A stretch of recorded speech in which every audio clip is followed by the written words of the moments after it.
The morning sunlight slipped through my bedroom curtains, painting soft golden streaks across the floor.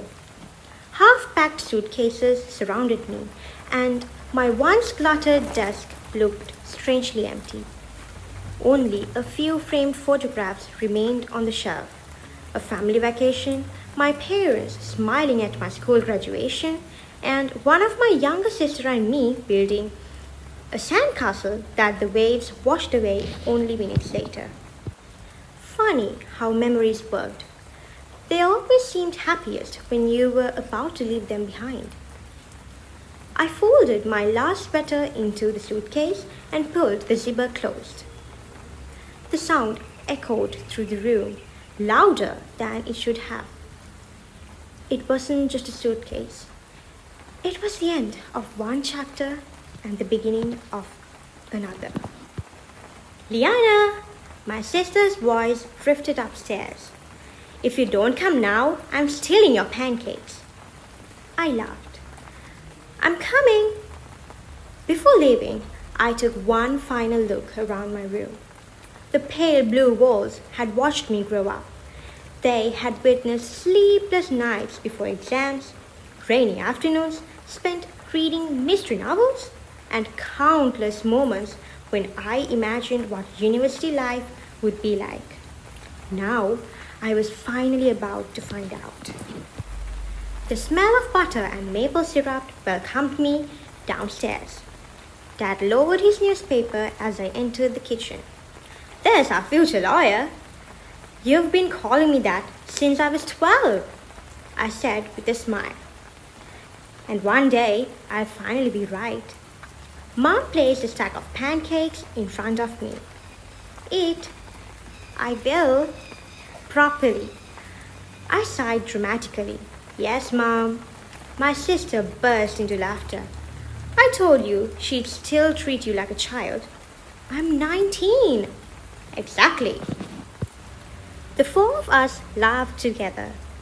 For a moment, it felt like every other ordinary morning. But beneath the laughter was something none of us wanted to admit. Everything was about to change. We had never been a wealthy family. Dad worked long hours without complaint, while Mom somehow stretched every rupee further than I thought possible. Birthdays sometimes meant books instead of new clothes. Family vacations often became extra tuition classes instead. Yet, not once had they asked me to dream smaller. Instead, they dreamed alongside me. I wasn't just leaving for university. I was becoming the first person in my family to study law. Sometimes that thought filled me with pride. Other times, it terrified me. What if I wasn't good enough? What if all their sacrifices led nowhere? As if reading my thoughts, Dad smiled. You remember what I told you after you failed that maths test? I nodded before he could repeat it. Success isn't about never being afraid, we said together. It's about refusing to let fear decide where your story ends. The knot in my stomach loosened. Maybe I was ready after all. The drive to Ranun Hill University passed quietly. The familiar streets of home slowly disappeared behind us, replaced by wide roads lined with towering trees. None of us spoke much. There wasn't really anything left to say.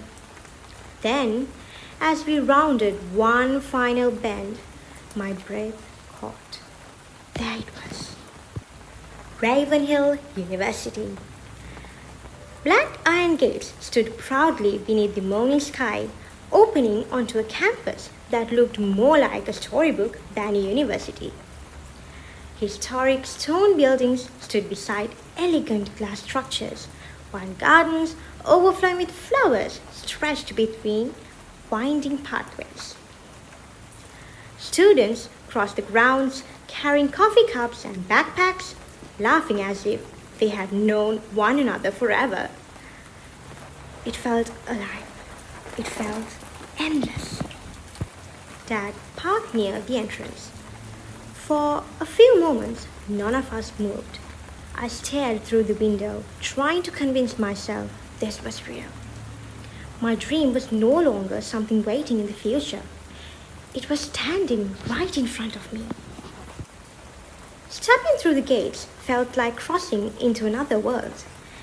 The air carried the scent of fresh coffee and blooming flowers, while birdsong echoed between the old buildings. Students hurried towards lecture halls, greeted friends, and searched campus maps with the same nervous excitement I felt. Dad helped me collect my student ID while Mom admired every flower we passed. I could spend all day here, she whispered. You've been here 5 minutes. Dad teased. I know, she smiled, and I already love it. So did I. When the administrator handed me my navy blue student card, I couldn't stop staring at it. Liana Brooks, Faculty of Law. Welcome to Ranman Hill University. Those 4 words made everything real. I wasn't imagining this anymore. I was officially a university student. Soon afterward, my parents helped me carry my luggage to the dormitory. Before leaving, Mom quietly slipped a folded note into my hand. For later, she whispered. Dad wrapped me in one of his warm hugs. We are only one phone call away. I know, and don't forget why you're here. I won't. My sister hugged me last. And don't become boring just because you're studying law. I laughed through the lump in my throat. I'll try my best. I watched their car disappear through the university gates until it became nothing more than a tiny dot on the road. For the first time in my life, I was truly on my own. Back in my room, I finally unfolded Mom's note. Wherever life takes you, remember that home is never too far away. We believe in you, always. Love, Mom, Dad, and your annoying little sister. A laugh escaped through my tears. Some things, I supposed, would never change. I carefully placed the note inside my desk drawer, a reminder of where I'd come from and the reason I had to keep moving forward. The first few days at Ravenhill passed in a blur. Orientation introduced us to lecture halls, campus traditions, and professors whose names I struggled to remember. I smiled politely whenever someone introduced themselves, but I spent most of the time listening rather than talking. That had always been who I was. I preferred observing people. They often revealed more than they realized. My dorm room quickly began to feel like home. My textbooks filled the shelves, my desk overlooked the Eastern Gardens, and every evening I called my family before settling down to prepare for the next day's lectures. Little by little, the unfamiliar became familiar. I discovered the quickest route from the law faculty to the library. The cafe near the Eastern Gardens became my favorite place to buy coffee before class. And the library, it was impossible not to fall in love with it. Towering bookshelves stretched from floor to ceiling, filled with everything from constitutional law to criminal investigations. I could lose myself there for hours without noticing time passing. Sometimes I wondered if that was dangerous.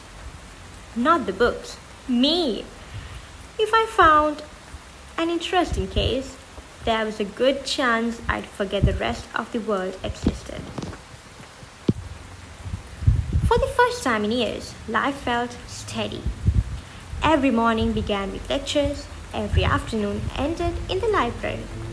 every night ended with a phone call home. It wasn't exciting, but I liked it. Ordinary days had a quiet kind of happiness. Looking back now, I think ordinary days are the ones we take for granted because we never know which one will quietly become the last ordinary day. Friday arrived sooner than I expected. Professor Henderson dismissed our criminal law lecture earlier than usual, leaving me with nearly 2 hours before dinner. Most students headed toward the cafes or gathered in the central courtyard, their laughter echoing across campus. I wasn't ready to return to my room. Instead, I decided to walk. One thing I'd learned about Ravenhill was that every corner of the campus had its own personality. The central square was always alive with conversation. The sports grounds buzzed with whistles and cheering. The music department echoed with melodies drifting through open windows.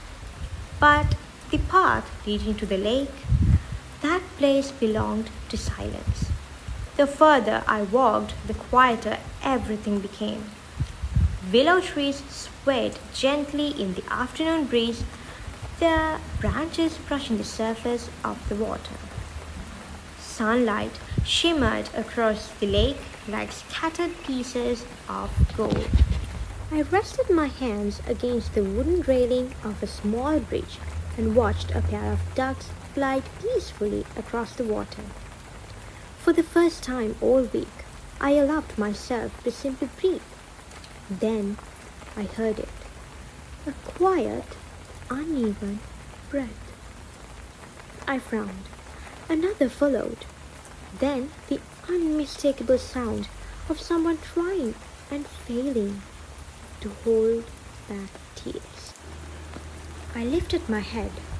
The sound was coming from somewhere beyond the willow trees. For a moment, I hesitated. Whoever it was probably wanted to be alone. I should leave, I knew that. But concern settled heavily in my chest. Before I could change my mind, my feet carried me towards the sound. Carefully, quietly. The way he stood, the athletic build, the broad shoulders, I searched my memory. Then my eyes caught the silver stopwatch around his wrist. Old, scratched. Recognition hit me like a wave. No, it couldn't be. He shifted slightly, quickly wiping his face before turning just enough for me to see his profile. Dark hair, a sharp jawline, eyes that had once been filled with confidence, now clouded with heartbreak. Ryan, the champion sprinter everyone admired, the boy teachers praised, the one who always seemed surrounded by laughter. I had never imagined seeing him like this. He looked broken.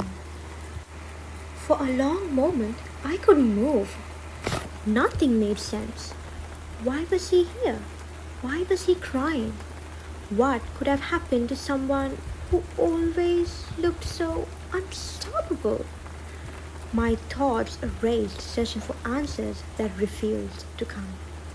Then his shoulders stiffened, as though he had sensed someone nearby. Slowly, very slowly, he turned, and our eyes met.